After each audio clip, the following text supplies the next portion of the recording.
En esta oportunidad vamos a hablar de generalidades del genoma humano. El genoma humano está constituido por dos componentes principales, que es el genoma nuclear y el genoma mitocondrial. El genoma nuclear se caracteriza por tener 3.200 millones de nucleótidos, mientras que el genoma mitocondrial tiene 16.569 nucleótidos. Estos 3.200 millones de nucleótidos están comprendidos o están distribuidos en 24 moléculas lineales. Cada una de esas moléculas lineales es una molécula de ADN bicatenario. Habrán de diferentes tamaños. El ADN bicatenario va a estar contenido dentro del núcleo y una de estas moléculas de ADN, la de menor tamaño, tiene aproximadamente 50 millones de nucleótidos, mientras que la de mayor tamaño tiene 260 millones de nucleótidos. La diferencia es gigante. Cada una de estas moléculas lineales de ADN, cada una de estas 24 moléculas lineales, se consideran un cromosoma. Así que estos cromosomas van a poderse clasificar en dos componentes o en dos tipos. Habrán 22 cromosomas que los vamos a denominar autosomas y habrán dos cromosomas que los vamos a denominar cromosomas sexuales. Por lo general los definimos como cromosoma X, cromosoma Y. Ahora sí, estos 24 cromosomas o estos 3.200.000 nucleótidos, 3.200 millones de nucleótidos, tienen alrededor de 35.000 genes funcionales.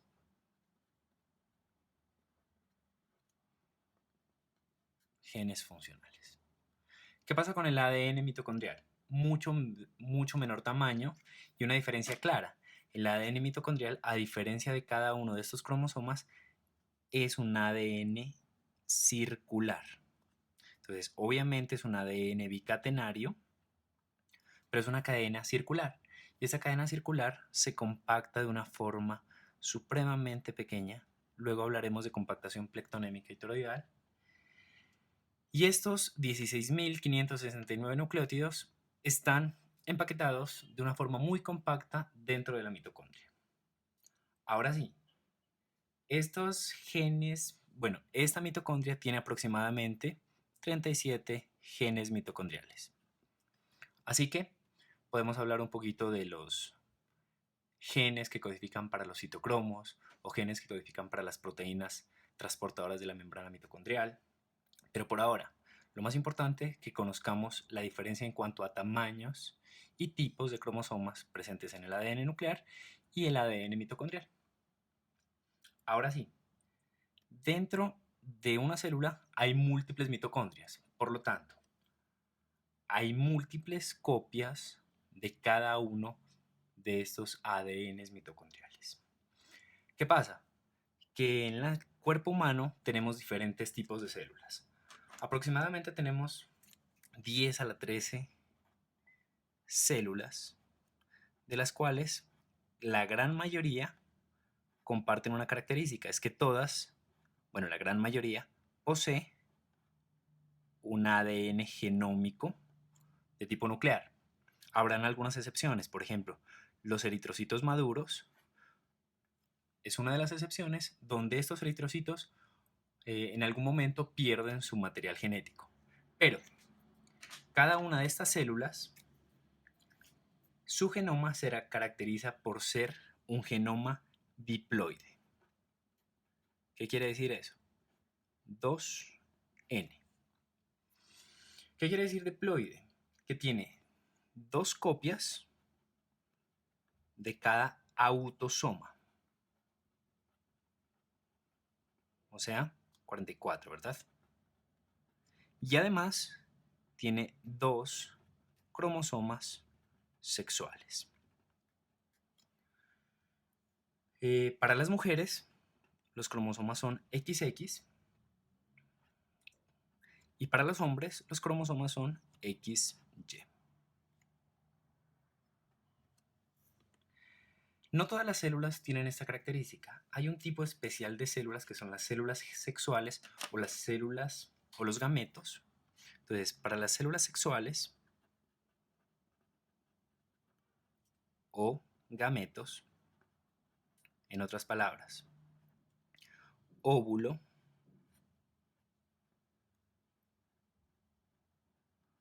y espermatozoide,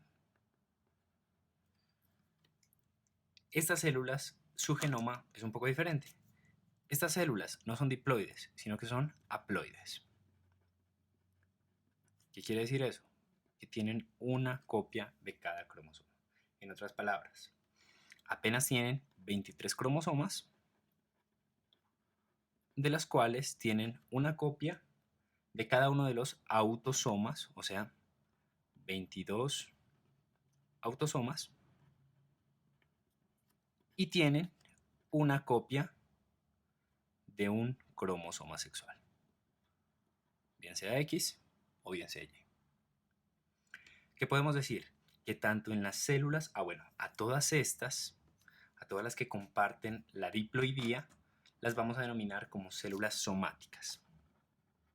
Así que de aquí en adelante, cuando hablemos células somáticas o células sexuales, ya sabemos qué tipo de genoma conocemos. Pero, bien sea en células sexuales o en células somáticas, tenemos cerca de 8000 copias de genoma mitocondrial.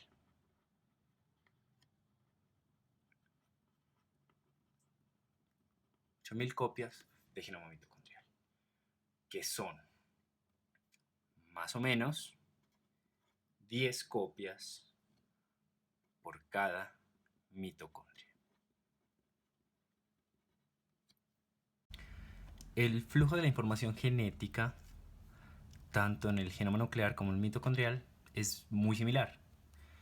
Con respecto al genoma nuclear, podemos decir que cada uno de estos cromosomas o cada uno de los segmentos de ADN bicatenario es el responsable de depositar o de almacenar toda la información genética. La almacena en segmentos que nosotros los podemos denominar genes. Pero, para que la información genética sea efectiva, debe sufrir una serie de pasos que nos lleve a obtener un producto final. ¿De acuerdo? A todo ese proceso lo vamos a denominar expresión genética. El genoma será entonces a todo el conjunto de genes que está presente en el ADN. Este genoma, mediante una serie de reacciones concertadas entre enzimas y proteínas, enzimas como por ejemplo la ARN polimerasa, y proteínas como por ejemplo los diferentes factores generales de transcripción, cada uno de esos genes podría dar origen a una o varias copias de ARN. Así que, como el genoma es un depósito de información, esa información debe ser leída, y para ser leída, el producto o el primer paso de esa expresión génica es obtener algo denominado transcriptoma. ¿Qué es el transcriptoma? Es el conjunto de moléculas de ARN derivado de los genes que codifican únicamente proteínas. ¿De acuerdo? Así que el producto de este proceso son diferentes tipos de ARN mensajero. Cuando hablamos de este ARN mensajero nos estamos refiriendo al transcriptoma. ¿Cómo se lleva a cabo la obtención de ARN a partir de ADN? Mediante un proceso concertado entre ARNs, polimerasas y diferentes factores de transcripción, denominado transcripción.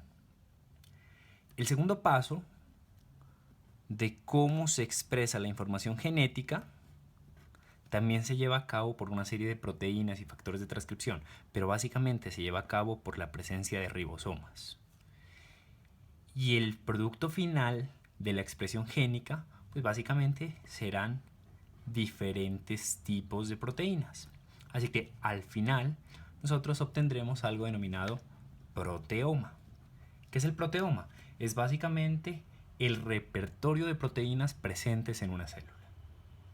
¿Cómo se lleva a cabo la obtención de proteínas a partir de ARN mensajero?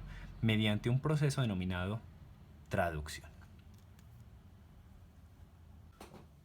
El flujo de la información genética consta de 3 etapas. El paso de ADN a ADN es un proceso que se denomina replicación, generar una réplica del mismo. En este proceso están involucrados múltiples enzimas, por ejemplo helicasas, topoisomerasas, ADN polimerasas de diferentes tipos, otras proteínas como por ejemplo las proteínas CSSB, que son las responsables de mantener la desnaturalización de un segmento de ADN. Pero básicamente es el primer paso. Es un paso que se da en las células que están en constante división celular y básicamente el propósito es generar una copia idéntica del contenido de ADN. ¿De acuerdo? El segundo paso es el paso de ADN a ARN, proceso que se denomina transcripción. En este proceso están involucradas otro tipo de polimerasas que se denominan ARN polimerasas dependientes de ADN por una simple razón. Estas enzimas leen ADN pero producen ARN. Y finalmente, el paso de ARN hacia proteína es un proceso denominado traducción.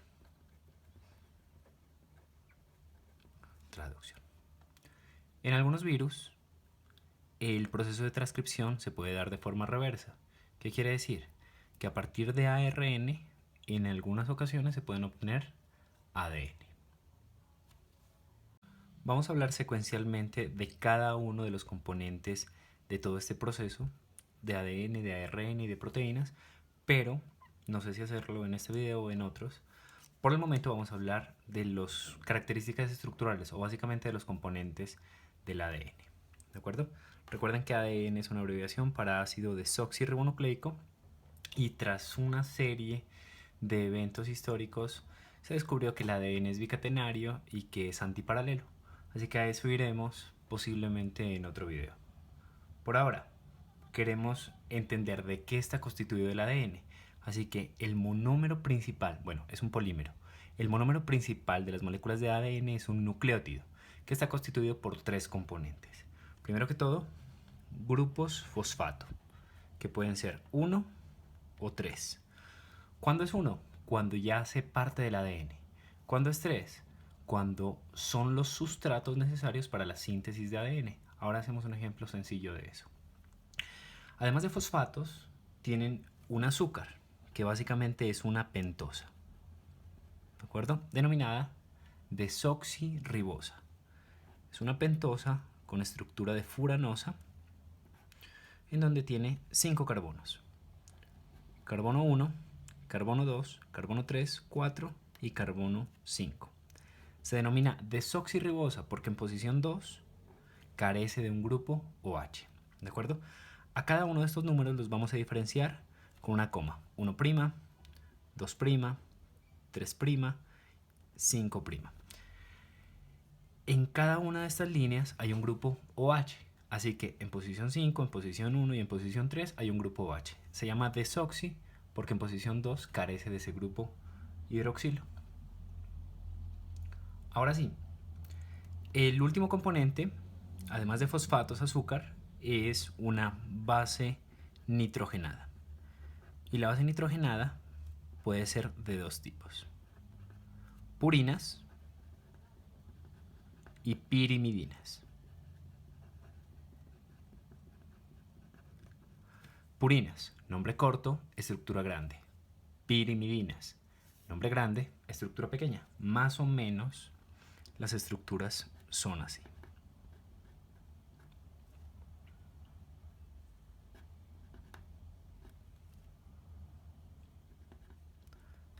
Más o menos. Purinas, pirimidinas, más sencillas.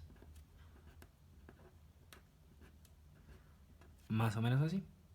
Así que tenemos que los componentes del ADN básicamente son 3 componentes, serían el grupo fosfato, el azúcar, ya dijimos, desoxirribosa, y las bases nitrogenadas, o la base nitrogenada, que puede ser purinas o pirimidinas.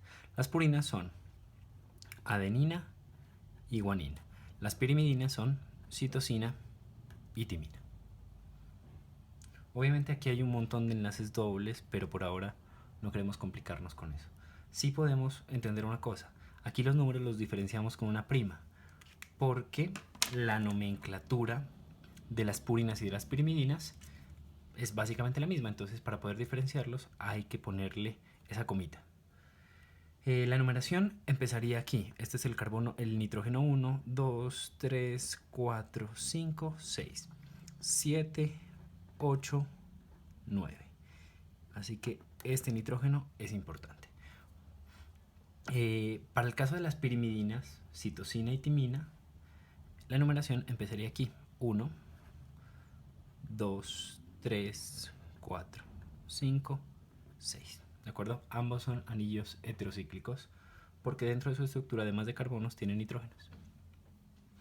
Ahora bien, la unión de un azúcar y una base nitrogenada se da gracias a un enlace N-glucosídico.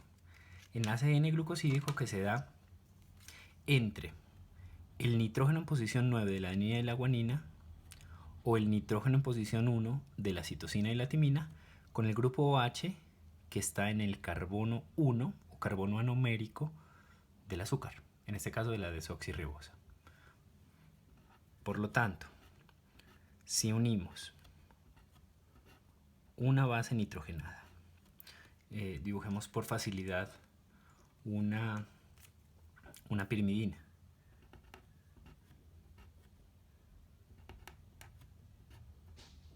Si unimos una base nitrogenada con esta ribosa, lo que obtenemos aquí, con esta desoxirribosa, lo que obtenemos aquí es un nucleósido. ¿De qué está constituido un nucleósido entonces? Base nitrogenada y azúcar. Pero si adicional a eso le unimos uno o varios fosfatos, ya no tenemos un nucleósido, sino que tenemos los componentes esenciales del ADN, que son los nucleótidos. En este caso tenemos un nucleótido trifosfatado. Las bases nitrogenadas se nombran como adenina, guanina, citosina y timina, pero cuando ya hablamos de nucleótidos, los nucleótidos se nombran diferente. Por ejemplo, trifosfato de adenosina, ya no adenina sino adenosina, trifosfato de guanosina, trifosfato de citidina y trifosfato de timidina.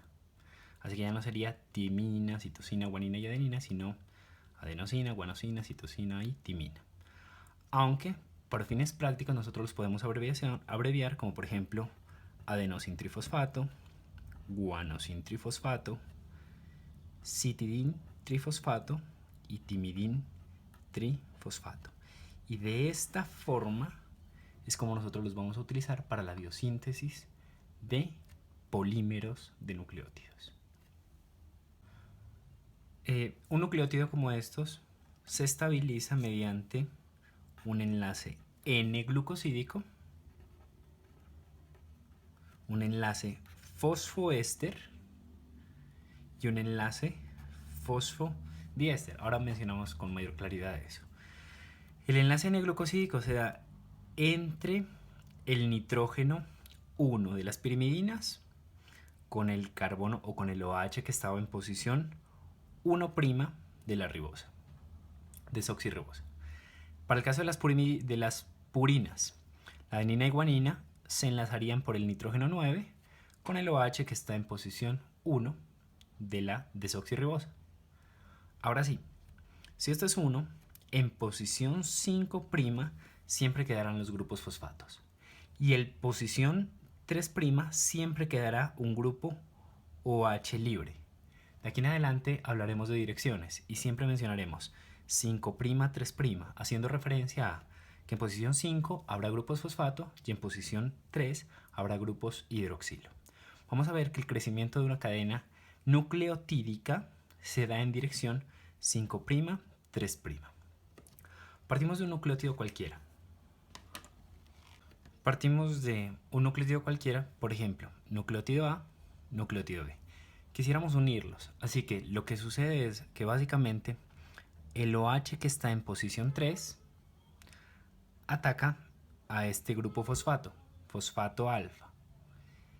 Y estos dos fosfatos son liberados.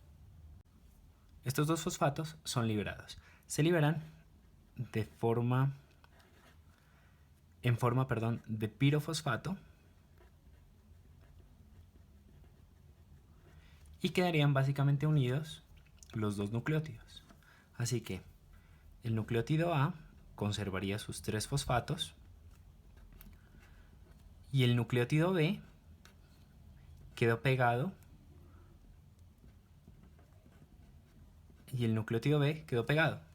Pero, ojo, el OH en posición 3 desaparece y el OH en posición 3 fue sustituido por el fosfato alfa. El fosfato alfa que aún está conectado al segundo nucleótido. Por esa razón es que les menciono que pueden tener uno o varios fosfatos dependiendo de qué tipo de nucleótido estamos hablando. Si estamos hablando de nucleótidos libres para permitir la síntesis de ADN, utilizamos nucleótidos trifosfatados. Pero si utilizamos nucleótidos dentro de una cadena polipeptídica, ya tenemos que hablar de nucleótidos que tienen apenas un grupo fosfato. Así que el crecimiento siempre será en esta dirección. Aquí quedaría el OH en posición 5, el fosfato en posición 5' y quedaría libre el OH en posición 3'.